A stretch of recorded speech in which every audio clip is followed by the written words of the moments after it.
We're diving into the market today to see how the OCG Banlist movements can actually have an impact on the TCG.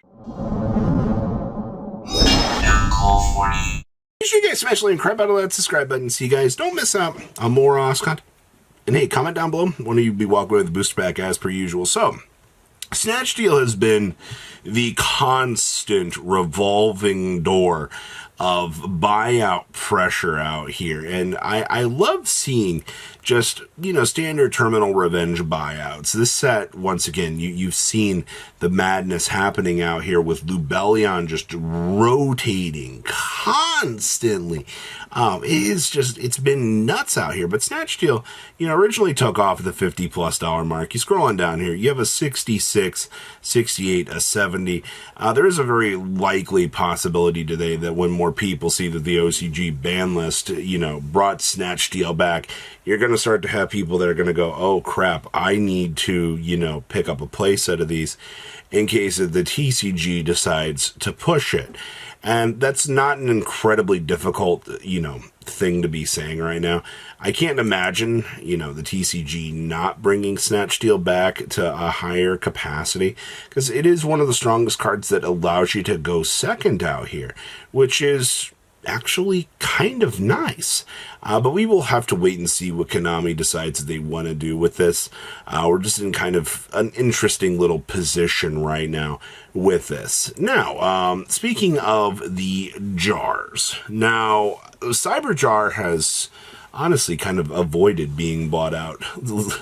It's really funny to me because we have the revolving door of buyouts happening on every single quarter century. It happens literally like every other day. A quarter century is being rotated. But you come down here to Cyberjar. Cyberjar has probably one of the healthiest populations of cards on the market right now, which is wonderful to be seeing out here. You've got, $10 cards all day long for this. And the thing is, I cannot imagine Empty Jar being a real threatening deck right now. The most threatening thing that you're going to get out of this deck kind of just being in the back of your head is, holy crap, if I don't open up a hand trap, we're just going to have a bad time here. And that's kind of the situation you do see. It's kind of just the boogeyman in the room. But if you can pull it off, it works out. Same thing out here with Morphing Jar. Both of these guys are in cahoots. I can't really imagine that in the future that the TCG doesn't eventually bring back Morphing Jar in Cyber Jar. Because, once again, these two cards, they're not doing anything. Well, they're just kind of the angry little boogeyman in the room doing its thing. Now, I will say that Morphing Jar has had a larger buyout presence on him than Cyber Jar. And I'm not surprised about that, considering, kind of what we're working with here in the long haul. But, man, $13 pretty much all across the board here. You'll probably have a couple of buyouts happen on this.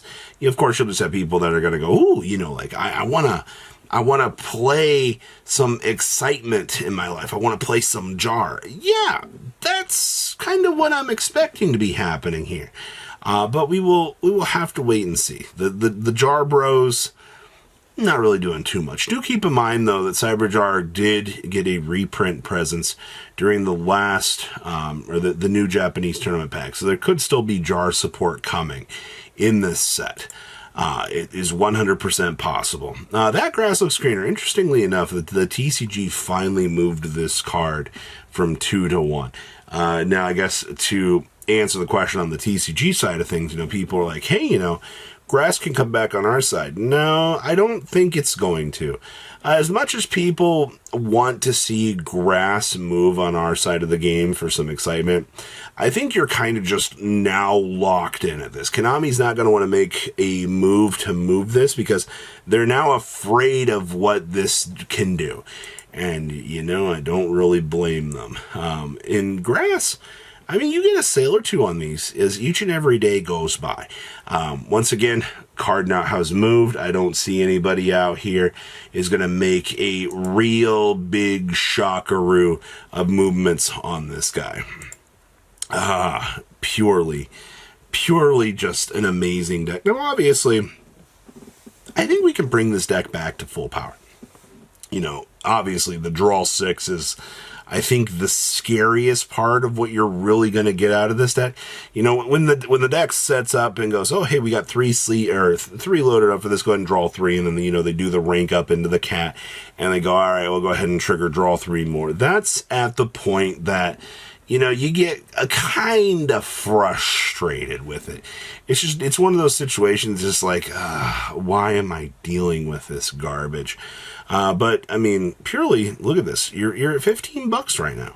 And that's just on the CRs. Most of these have fallen down. Purrely did look like an incredibly scary deck in terms of pricing in the very early parts of its life. Your quarter century Purrely Lily, or Purrely down here, $7. There's Lily for $5. This thing did not age well at all. My friend Purrely's coming in at $4 as well.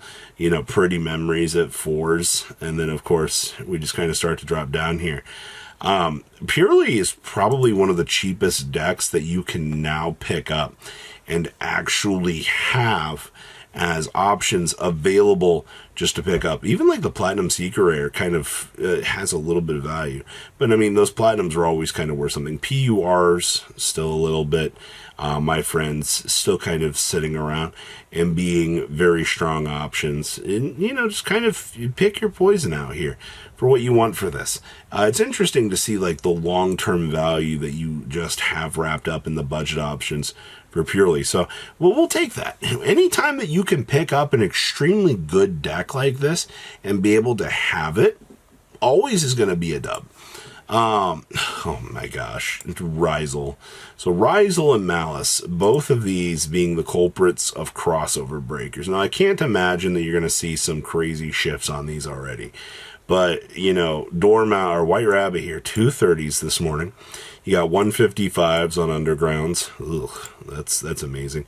QCR Detonators. I love, got to remember, everybody and the mother wanted to pick up copies of Detonator because Metaltronus just, handles this card.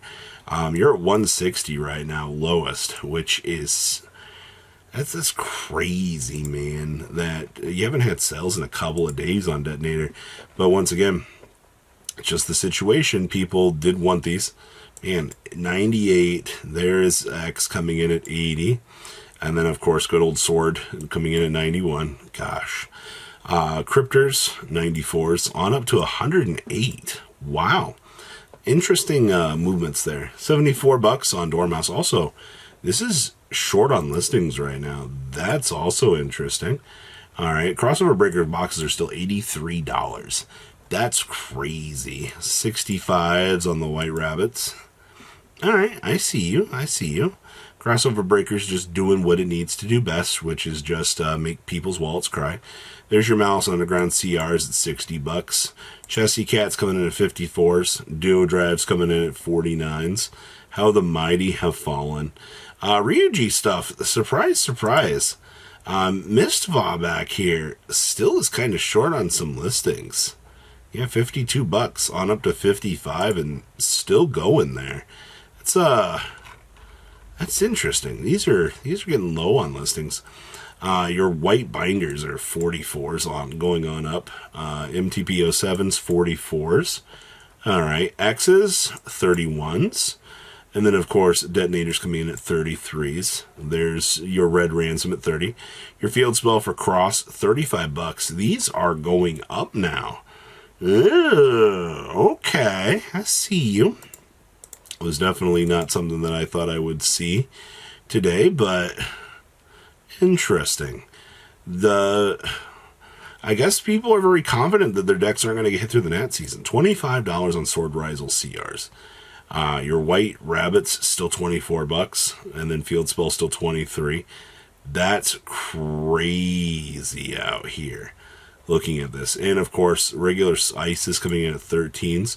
I see Kaiva still $11. Okay, not bad. There's your MTP 07 at $9. Your Duo Drive is still a $10 Ultra. That's frickin' stupid, but all right. I have Crossover Breakers just is not stopping. $10 on Plasma Hole.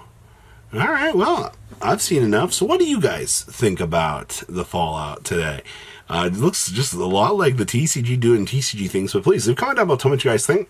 I'll see your beautiful faces back here later in the day, guys. Patrons, thank you.